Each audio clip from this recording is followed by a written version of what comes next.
Remember the Moskvich cars? The Renault automobile brand is making a comeback, and it seems that it would be challenging the American cars already. Thanks to the European sanctions and the idea of hurting Moscow, the Russian economy is growing by leaps and bounds. Hello and welcome to TFIGlobal, the foreign affairs and geopolitical analysis arm of TFI Media Group. I am your host Ananya Sharma. Let's begin.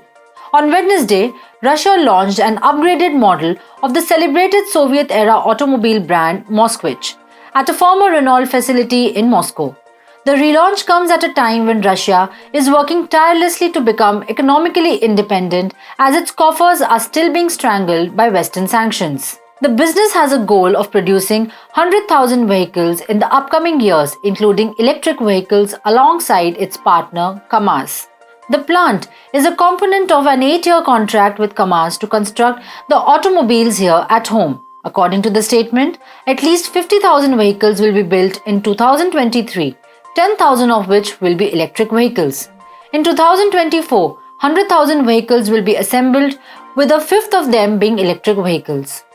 To put things in perspective, Tesla could sell only around 18,000 cars in 2015. Today, it sells around 300,000 to 400,000 cars.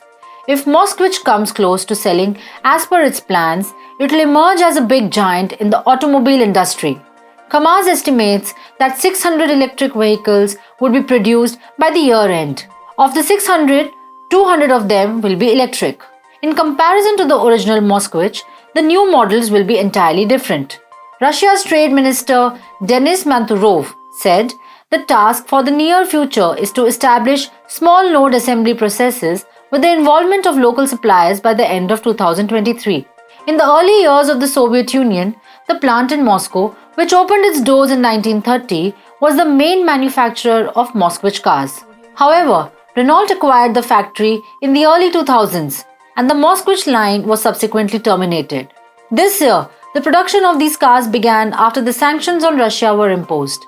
The countries forced their companies to opt out of their businesses in Russia. The French manufacturer Renault left its Russian occupation in May as a result of the company's departure from Russia as a result of sanctions. Following Renault's sale of its Russian assets to the government, Moscow Mayor Sergei Sobyanin declared in May that the facility will be utilized for a relaunch of the Renault automobiles. Further, Biden is himself aiming to make America the powerhouse of electric vehicles.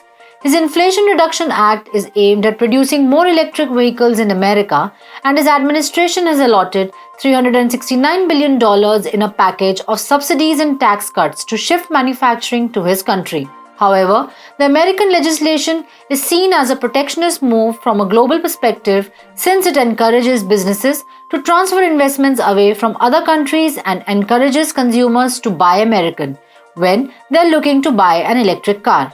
But as the new Moskvich aims to gain ground in the industry as early as 2024, it will undoubtedly lead to a tussle between both the nations. But as of now, the sanctions which were aimed to destroy Russian economy are becoming a reason for new breeds of companies coming up. Or we can say reindustrialization of Russia.